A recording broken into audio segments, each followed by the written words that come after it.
Hello, hello, friends. We've got an interview with Johnny Three Tears from Hollywood Undead today. Um, let's get to it. I'm gonna wait till he joins the live. I'm gonna give a quick introduction.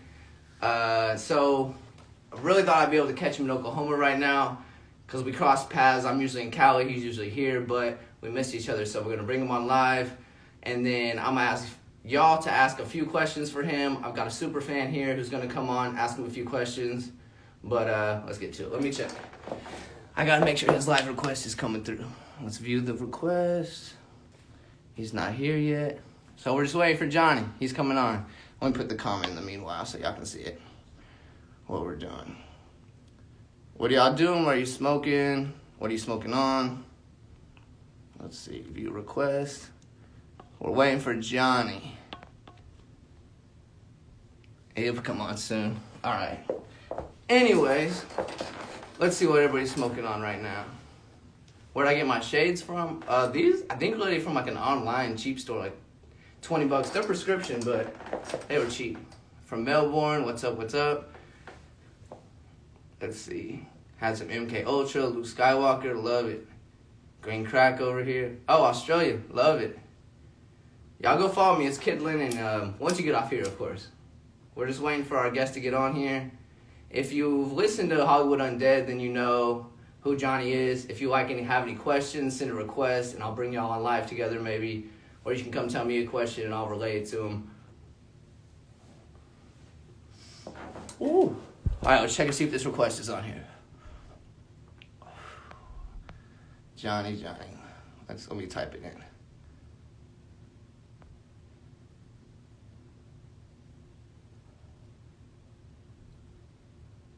Request to him. Let's see if it works. We got it? You hear me? Yeah, this is too much technology for me, bro. I know, right? Even for me, man. I tried to hook the AirPod up, and it took me like 30 minutes just now to figure out how to make this thing work. Yeah, How you doing, though? I'm good, man. I'm good. I'm just chilling, working, doing my thing. You got a good work life. Let them know what work for you is like. Or let's introduce you first. You want to let them know who you are, where you're from, and then we'll get into it? Yeah, man. My name's I'm Johnny from Hollywood Undead. I'm from Glassell Park, California. Go Dodgers. Blah blah blah. Gang. Yep. So Bro, yeah, I had man. no idea how big the Dodgers were until I moved to LA. It is a deal out there. Dude, what's funny is I grew up in Elysian Park, which is right outside of Dodger Stadium. Mm-hmm. And when I was a kid, you could look out our window and see the lights at night when they would play night games. Oh, shoot. That's I how bet it close was we were. loud, though, huh? Honestly, it never bothered me, never bothered anybody. It was such a big part of our life,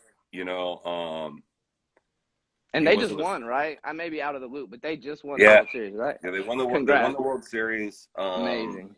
First time since '88. A lot of people saying, "Oh, it's a COVID World Series and this and that." It's like, fuck you. They all played the same amount of fucking games.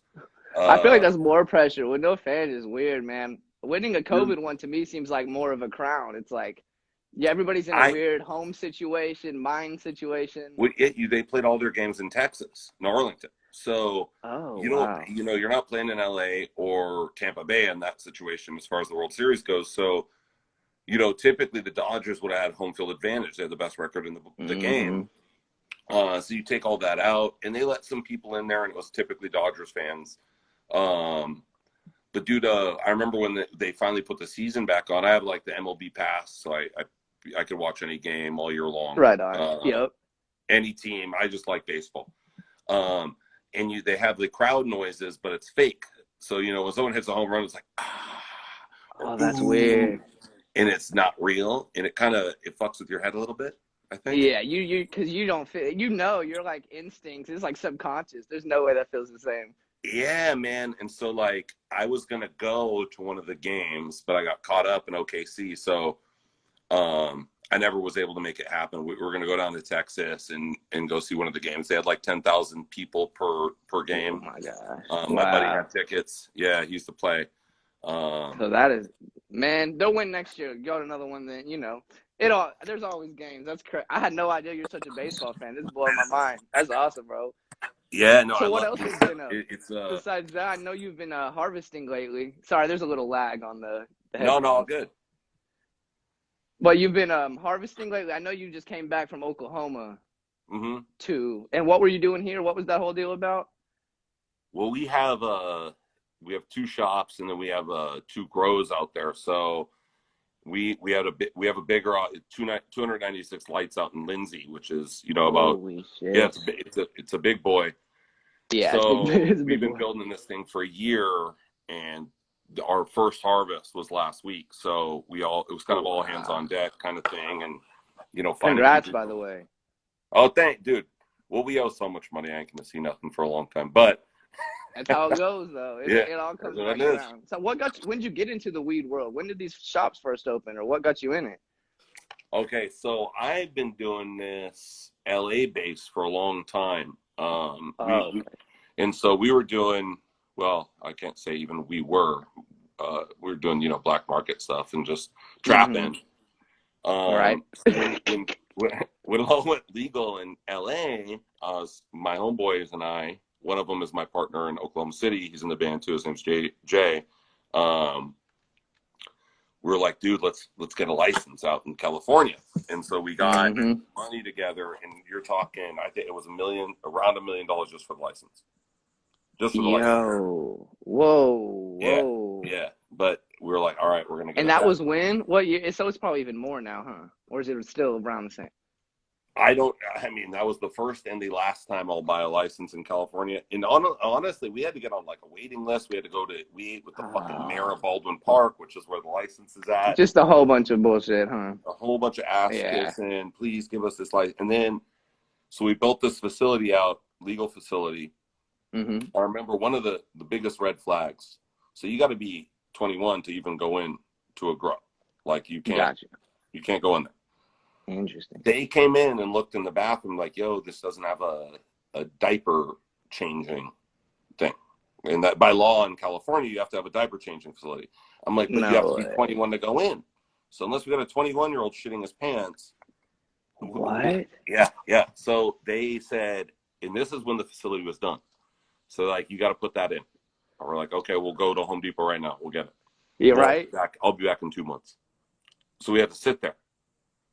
It's to wait for them to see, that it was legit or whatever. Come back. There was no handicap railing in the bathroom. I'm like, dude, if there was a handicap person working here, I'd do anything to help that dude out.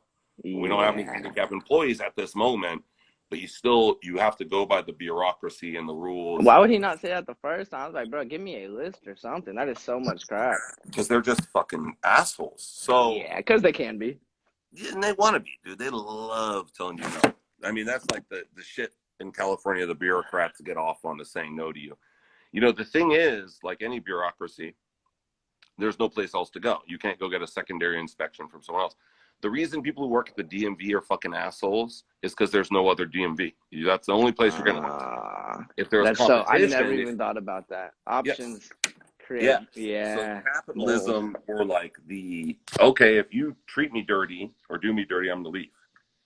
They know you ain't got no place anywhere else to go, so we have to suck these dicks, and they know you're not getting an inspection anywhere else. So they like flexing on you. And to them, it's a bunch of worthless drug dealers. They don't look at it like that's their mindset. I was gonna say, like, what is even mindset that drives that? That is crazy. So they're still in the world of like, we're gonna walk this any way we can. They want, dude. The funny thing is they're shooting themselves in the foot, and because they make mad money. They are making mad money. Look what Colorado did for the school system out there. I think they made $1 billion that went to the school system itself last year alone. No if way. I'm not mistaken, I'm paraphrasing, but I believe. That's any accurate. money back to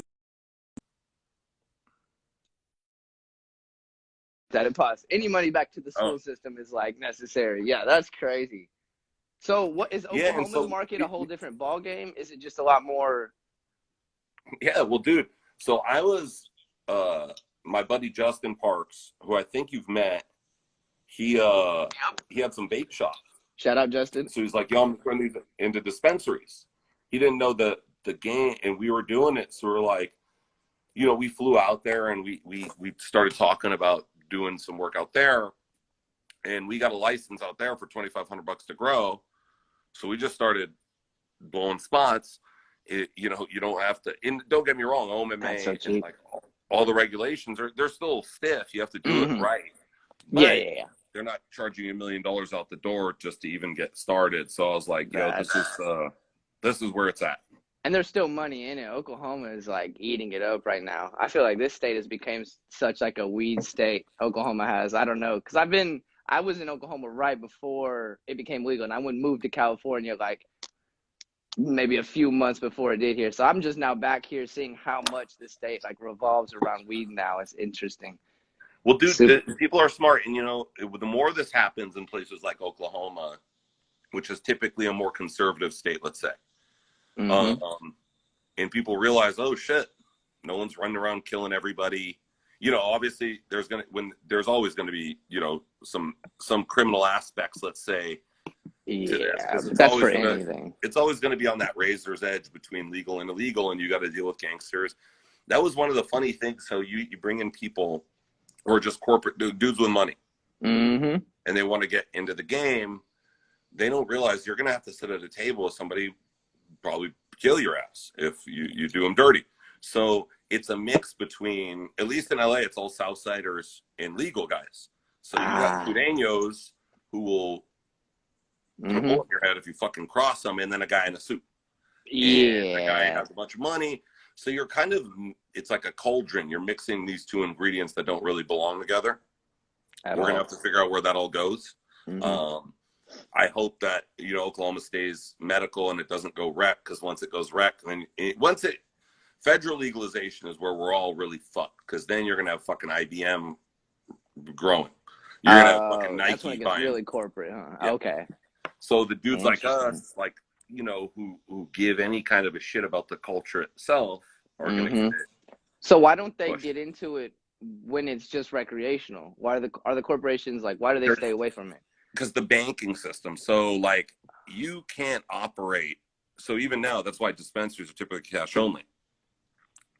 You can't use it's hard to find the federal banks. Use, huh? Yeah. So, you know, let's say you have a $1 billion corporation who wants to get in the game. They're not going to risk everything they have to go and play around. But once it goes federally legal, that's when these guys are going to come in and throw punches. And, you know, dudes like us, we might go the way of the dinosaur. I hate to say that, but nah, man, I hope not. That is I never even really thought about it in that aspect. That's crazy. Is it I can't even imagine, huh? Well, I feel like hopefully they have some sort of heart, but usually big corporations don't have the most morals. So yeah, and they don't. They're out to make money. And you know, one of the things, the reason I love our industry is the same reason I love the music industry. There's still some authenticity to it. I've been in bad record deals. I've dealt with the evil side of the music industry for 15 years. And it makes you want to go, fuck this. Like, there's nothing real here. Now it's up to people like us who are going to fight for her, because otherwise, yeah, you're going to get flour easier. It's going to be in vending machines. It's all going to be tested. It's going to be good. Right. But the dude growing it is a scientist. He doesn't give a fuck about like his own product. So it's like fast food. Okay. Yeah, just it turns into fast food basically. Exactly. Yeah. I don't want to see it go that direction, but it's going to take a lot of people to go, yo, man, we still want real product. We still want product by people who care about it. And sadly, I feel like that's got to have some sort of pull in the long run. Just the care for the patients. I feel like, well, because weed is so different than like any other corporate thing. I feel like for some reason, people will care about the mom and pops a little more than most corporate ventures, you know? I think so, but dude, never underestimate people and never underestimate marketing. I mean, you take a company, I know for a fact there's massive corporations buying up land in Oklahoma City right now. And they're buying it for when it goes federally legal. They're not going to risk anything yet. And the thing is, people are fucking dumb. it's way easier to just go down to Taco Bell than going to a mom and pop's little restaurant, but you're actually feeding someone in that sense. I'm not saying the people at Taco Bell don't need a job or nothing. Yeah, it's a weird thing. Store, you're gonna pay a little more money. You're gonna have to get out of your fucking car. Sorry, but someone directly benefits from it. Like, exactly. Yeah. Your families, these are people. Typically, the employees there are related to each other. Like we're gonna need that for people to stand up. And the thing is, because they're gonna make mass product, they're gonna be able to sell it to you for less. So, are you willing to pay more to help someone else, like who actually gives a shit? Yeah. This is where I don't know. Like, I know, right? I still go to the mom and pop coffee shops because I refuse. I know the money's going somewhere. Anytime I can, I try to find somewhere local that is like, at least I know my money's staying around here. Yeah. And so it's weird. But you've been in the music industry, so you see how corporate does just take over something that's so soulful. Yeah, it's like, it's interesting. Lawyers, these people, they're criminals. They just aren't breaking the law. So the laws are curtailed for these people. So someone like me, let's say, I can't vote. I can't join the military. I can't be a cop. None of this stuff because I have a record. These motherfuckers will go rob some dude like me blind, and they'll get a handshake for it. I know. So, right. And newspaper article pat them on the back. Some stupid drug charges or something. So it's like, okay, you got a bunch of people still locked up in Cali on weed charges for 20, 30 years. It's like, dude, they don't want to let them out because they make money off it. It just follow the money and you're usually going to find the truth. Unfortunately, the truth is usually something we don't want to hear. So we don't usually go down the road as far as we should. But, yeah, you're a real dude, man. I can't wait to kick it when you get back in town. Shit, I didn't even get into music. I did want to ask you, like, how the hell you're making this weed thing work and putting out like 4 albums over this past 5 years and like 2 this year. It's just like I don't get how you even have time to like. I struggle trying to keep my music up as well as this weed world stuff I'm doing. Is it just you just get in there and knock an album out? Is that how y'all do it, or are you just recording all the time when you can? I'm always writing. I'm always recording. Gotcha. This is my little studio room. You got my guitar over there. Right on. I was fucking around with. So I mean, it's one of those things. I think if you want to be successful in anything, it's going to take some sacrifice. So I don't sleep as much as I should. I certainly don't take care of myself the way I should. But music for me sometimes that creativity just hits you and you have to follow it, whether sleep's in the way or not. I feel like. Well, and dude, the way I look at it, nobody alive right now is getting younger. We're all getting older. Period. I don't care if you're 1 year old, you're getting older, and eventually you're gonna die, and we're all gonna fucking die. And there's just too much shit I want to do before that day comes. That can live past you. You know what I mean? I always try to think of I like my art is what's gonna live past when I die. So as much as I can knock out now, I've done over like 1,500 paintings. I love and dude, your paintings are fucking awesome, by the way. Thank you, bro. I was actually surprised. Not surprised, not like surprised in a bad way, but like I was like, damn, this is like legit. This is badass stuff. I gotta get a piece. Thank you so much, man. Oh, dude, I'll have a piece ready when you get here. Just let me know what you want. All right, dude. I mean, dude, we're artists. We're all artists. No matter what the media tells people, no matter what the news is going to tell you, or other people are going to tell you, whatever your mom and dad tells you, we're all artists at the core, at the soul.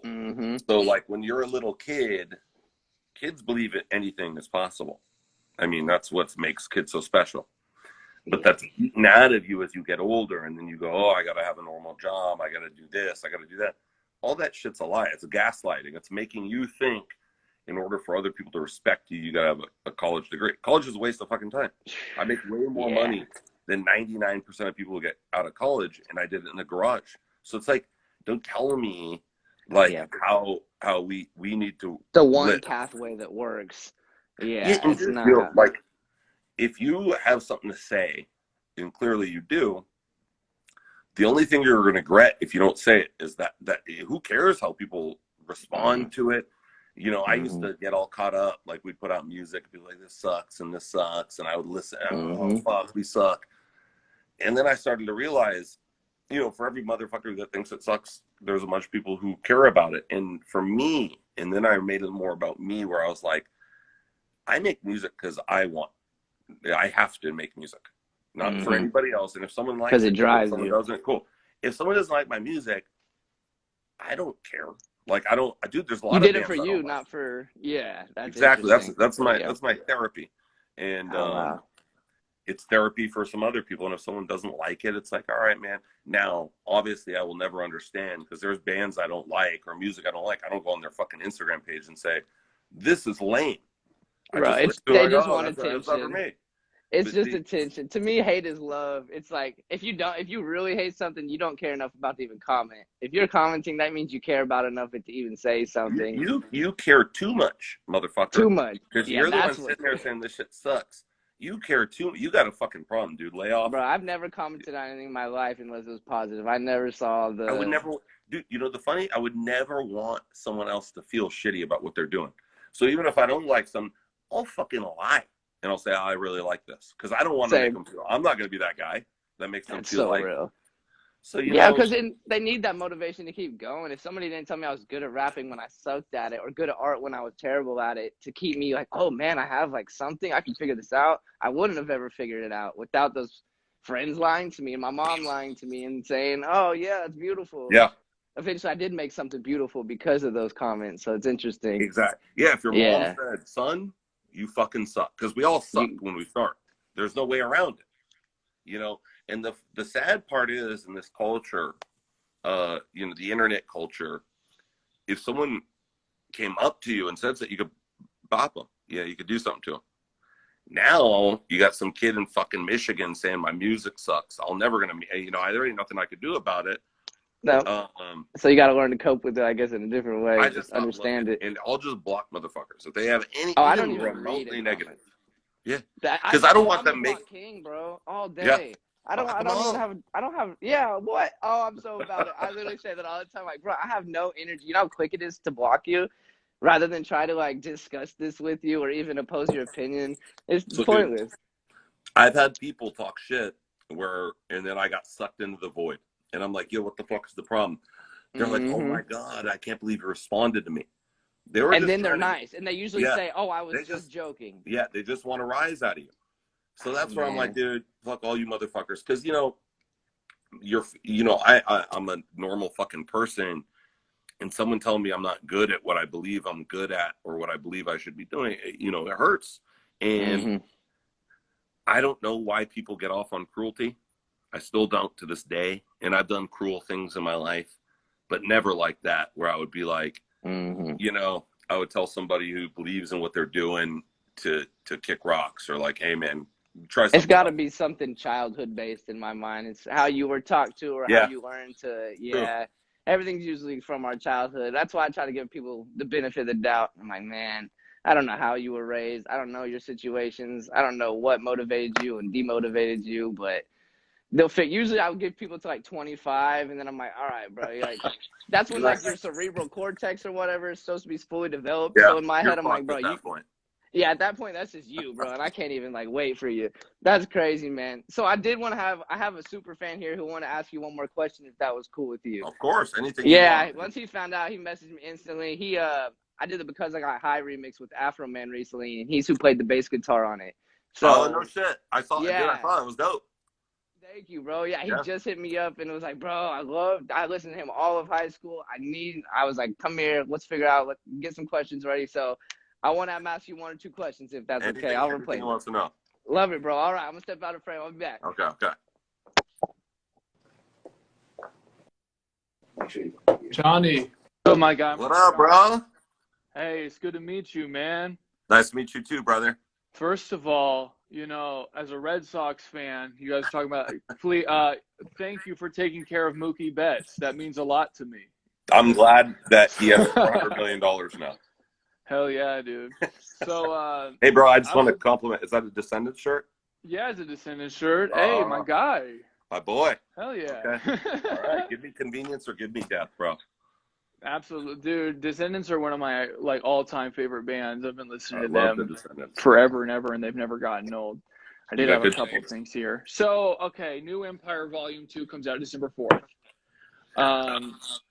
Was this one also produced by Matt Good, right? Yes. Okay. Is this the first time you guys have had like an executive producer on like a record before, like just like one producer? Yes. Okay, So I thought we so. How has usually, that been like compared to like the other records? I mean, there's pros and cons to everything. I mean, I like having one, Matt Good is my boy. He's my homie. Matt Good's amazing, yeah. Yeah, he's a rad dude, and I love spending time with him. We usually self-produce a lot of our material. Yeah. So I guess it's hard giving up the power to someone else, but at the same time, I think the equilibrium, it takes the ego out of the equation. Because I'll like shit because I wrote it, even if it's not good, but because I wrote it, I like, and I know that. I watch myself, and I'm like, oh, I like this. Why do I really like this? Because I did it, and I have some attachment to it. Is it good? It could be, the answer to that could be no. But I'll hang on to it out of pride. And so when you have an executive producer who kind of makes those judgment calls, it takes your ego out of the game, which I think is important. And someone with good taste and someone you trust, yeah.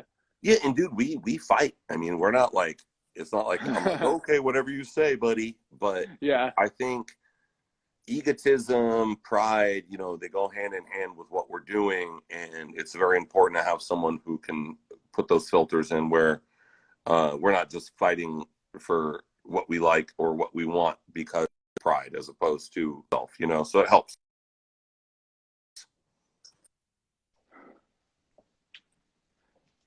Yeah, I think I'll pause there for a second, but I got what you're saying. Yeah, and I think that's really cool. And Kid Lennon just was talking about how this will be your fourth album in like 5 years, and like that's pretty crazy. Like you guys have become very prolific over just like the last half decade. Like where did that creative spark come from, or was there one, or have you just always been pounding out songs No, like that? it's record labels. So we got out of our record deal, the record labels want you to do X amount during X amount of time. Okay. They're worried about the 90 million records they're releasing that year and the timing of each record and how they're going to parlay off each other. So once we got out of our contract, our initial contract, I think that world kind of opened up, like where we could just kind of make music how and when we wanted, put it out how we wanted. Streaming has helped tremendously with that because before, you have to disappear after you release a record for a while because the marketplace gets overrun on you. I've always kind of looked at music as, it's an art form to me, but there's a reason these guys are so rich and they're so fucking powerful. They know what the fuck they're talking about. So they don't want you putting out a record every 8 months because people will just get burned, So once we got out of that contract and we were able to, I guess, take our career under our own guidance, we've always written a shit ton of music we never released because they won't let us. So now it's like, well, fuck it. That's awesome. Let's go. That's a great answer. I'm glad that it's just because of the freedom that came with it. That's really awesome. I'll pass you over to Barrett after just one more question. I grew up, like I found you like a lot of people did. I was in 10th grade around 2009. And a lot of those songs have really resonated with me, stayed with me over the years. Do you ever feel like any pressure to like, man, I hope this makes them feel the same way they did back then?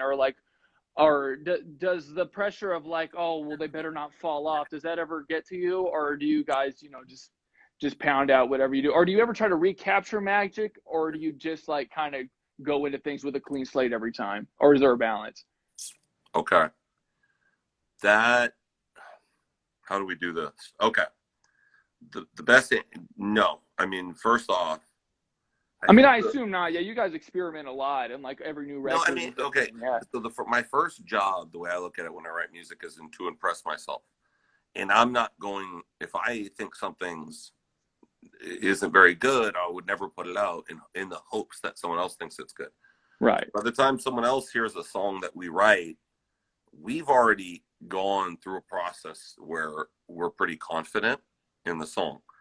Or the album or whatever. We don't just put out, we write 70 to 80 songs per record.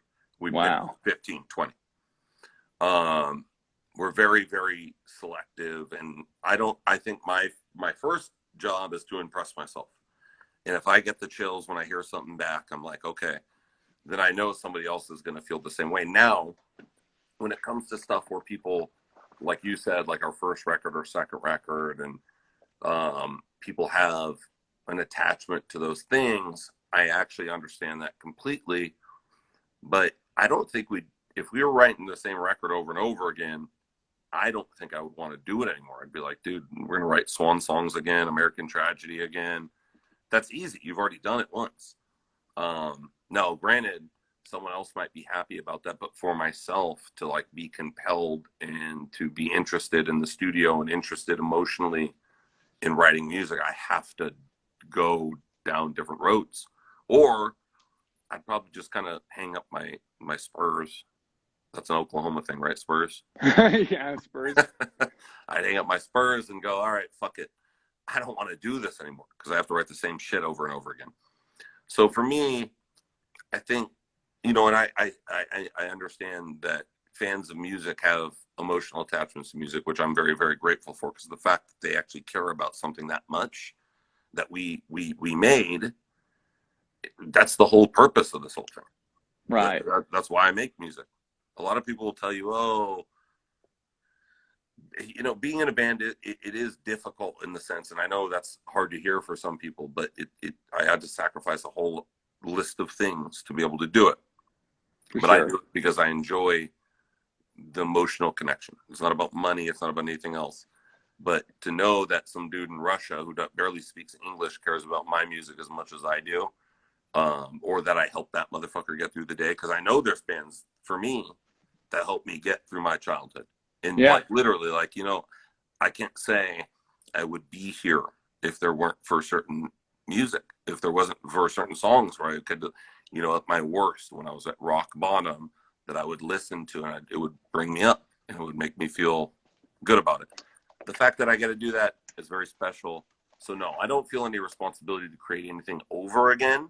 Right. I would just ask that people, if you want to come on the journey, come on along on the journey. If you don't, I don't give a shit really either. That's a great answer, dude. That's awesome. Yeah. Hey, I got to pass you back over to Kid Lynn, and it was great to meet you, man. Thank you for talking to me. Hey, my pleasure, man.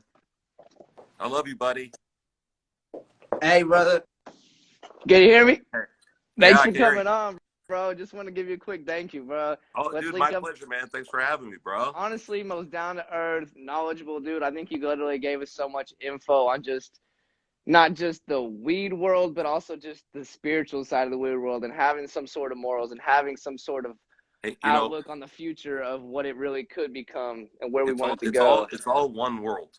That right. is what people have to get through their heads. That like when you're part of a subculture, for instance, you're still part of the culture. So it's our responsibility as people who believe in a certain subculture to affect culture in a positive way. And there's a lot of hate, there's a lot of negativity in the cannabis world and the music world and stuff. And I have an Uzi in my bedroom if someone really wants to talk about it. I'm not going to use it. Why? What good will that do me or do you? Nothing. Let's talk. Let's my opinion is, and I have a lot of hope for humanity to make, if I believe in our world can affect the rest of the world in a very positive way. And that's our job. That's really to make people realize, hey, we're not going to go spray people because we're high. We're here to enjoy our lives. We're here trying to heighten our experience and your experience. We're not a bunch of gangsters. Granted, they're always going to be there, but I think we all have a responsibility in our subculture to affect culture in a good way, and that's what I'm trying to do. I love that, bro. Thank you for all that, man. I needed that as an artist myself, so I appreciate every word, man. Hey, dude, your Instagram and stuff. Every time I look at it, I only sense positivity, and that's a beautiful thing, because social media, especially with the politics, all you're gonna get is negativity if you look for it. So I'm trying to find those people who are fuck all this stuff. Who cares? It's not gonna, we, like I said, our responsibility isn't to feed into that machine. Our responsibility is to feed the better parts of ourselves, or like Abraham Lincoln said, they better angels of our nature, or whatever the fuck, I'm paraphrasing. But you're basically, you got two people in you. You feed the part that you want to be. Oh wow, yeah, Let's feed the goodness, let's feed the good positivity. side. That's our job as potheads. Yeah, there's both sides in all of us, but when we smoke weed, I think we realize the better in ourselves, and that's what we got to project at all times, even That's when right. you don't feel like being positive. That's kind of my thing, because there's just no reason. It's 90% how you react to something, 10% what happens. That's how I always go. The craziest things could happen in my life. If I stay react positive, then that thing was just a thing, you know. Dude, And most of the things we worry about are anxieties, so on and so forth. 99% of it is a made-up future. It's not. It doesn't even exist. we're just We worry assuming about, and taking things personal. dude, I go to bed at night and I worry about being dead. I'm like, dude, but you're not dead yet. So when it comes time to die, I'll worry about being dead. In the moment, staying in the moment. Yeah, and dude, Oh, we all got a lot of life to live. As far as we know, we worry about the economy and all these things. It's like, and I'm not saying no one should worry about the economy, but at the same moment, we get so obsessed with the future that we completely forget the present. What good is that going to do anybody? Yeah. If you're sad, you're thinking about the past. If you're anxious, you're thinking about the future. And if what you're about happier now? in the moment. Yeah. When you're in the moment, things just fly by smooth. This is all we got, bro. I love, man. I can't wait to kick it. You have no idea, bro. Let's do something I'm looking cool. forward to it. I'll tell everybody who's watching, we're gonna do a High Times Puffcast on the YouTube channel here soon. Some other creative stuff on the Hollywood Undead page. Yeah. So we're gonna get team funky up with it. Yep, let's do it, bro. It's gonna be Positivity, wacky. peace and love, wackiness. I love it, bro. Love you, bro. Yes, sir. Have a good Cheers. day. Cheers, guys. Thank you again. Our Hell pleasure. How amazing was that interview? Y'all have a good one, guys. Go share that interview. Follow Hollywood Undead. Follow Johnny.